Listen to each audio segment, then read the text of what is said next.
Before the timer begins, I will start my speech in 3, 2, 1. Good morning, ladies and gentlemen, the honorable judges, respected opponents, and everyone present here. Please allow me to introduce myself. My name is CHINTYA, and I'm the leader of opposition. It is a great honor for me to stand here today and deliver my arguments in this debate competition. So, ladies and gentlemen, the motion is talking about in post-conflict stages. For example, post-civil war, regimes change, and colonialism. This house believes that history textbook should focus on teaching bottom-up historiography rather than top-down historiography. As the opposition team, we strongly oppose this motion. We firmly believe that this motion brings more disadvantages than benefits, especially in the long term. In this speech, I would like to present my arguments and explain why this motion should be rejected. Ladies and gentlemen, before I move on to explain my arguments in detail, first let me respond to several statements delivered by the government team. Therefore, we strongly believe that their arguments are still weak, unrealistic, and unconvincing. Why? Let me review the arguments from the government team. Ladies and gentlemen, the opposing side argues that top-down historiography is difficult for people to relate to because it mainly focuses on elites and leaders who live with many privilege and have very different experience for ordinary citizens. However, we disagree because in post-conflict countries, society needs a clear understanding of the major decisions made by governments and national leaders that shape the country after conflict. Even if ordinary people do not share the same experience as political elites, the decisions made by those leaders still directly affect the lives of the people, including peace agreements, national rebuilding, and policies after conflict. Therefore, understanding the perspective and action of leaders is still very important to help society fully understand the country's history recovery process. Ladies and gentlemen, after a conflict, a country does not only need peace, but also stability and clear understanding about its history. That is why we believe top-down historiography still plays an important role in helping society. Therefore, we have two main arguments against this motion. The first argument, where top-down historiography helps society understand major historical decisions after conflict. The second argument, bottom-up historiography creates fragmented and competing versions of history. And this clearly so why their argument is unrealistic. Ladies and gentlemen, now I would like to explain the first argument where top-down historiography helps society understand major historical decisions after the conflict. Ladies and gentlemen, after a conflict, how can people rebuild their country if they do not even understand what really happened before? How can society from history if major national decisions are not clearly explained? In post-conflict countries, people need a clear understanding of important events and government decisions so they do not become confused and or create different interpretations that could trigger new tensions.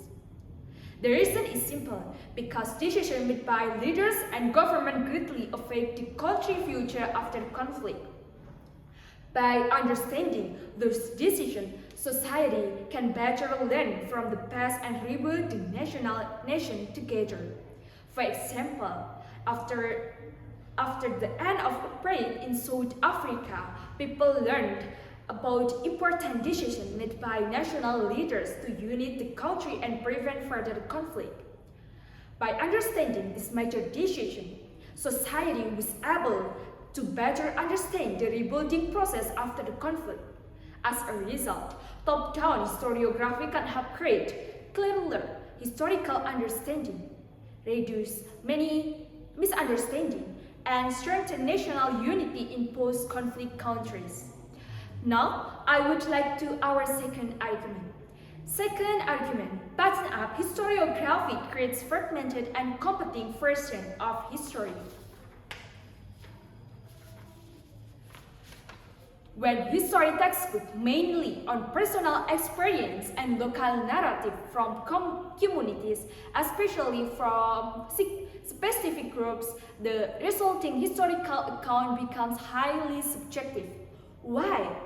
Because societies that have experienced civil war, regime change, or colonialism often carry deep emotional trauma. Every group tends to perceive itself as the primary fighting. As a result, its community develops its own version of historical threat based on pain, resentment, and collective memory.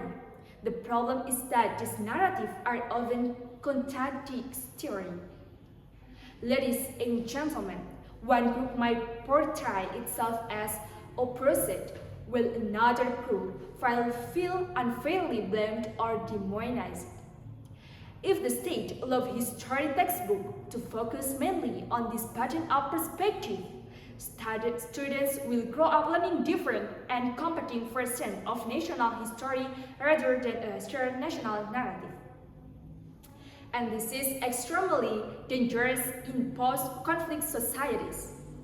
Instead of reconciliation, what we get is the inheritance of hatred across generations. Students are taught to identify first with their ethnic, religious, or political group rather than with the nation itself. Historical trauma becomes permanent because every side continuously reproduces its own grievances through education. Ladies and gentlemen, a country that has just survived conflict does not need thousands of competing historical truths. It needs one collective reason to continue living together as a nation. History education should unite citizens under a common national identity, not deepen the fragmentation that already exists within society. Therefore, top-down historiography remains necessary because it provides a more coherent, structured, and national-oriented narrative that prioritizes stability and social unity over endless historical contestation. In conclusion, we ask the opposition team to not reject the existence of bottom-up historiography or people history. However, we believe it should not become the main focus in history textbook or post-conflict countries. In this situation, top-down historiography is still important to help society understand major national decisions, reduce misunderstanding, and rebuild stability and national unity after conflict. Thank you.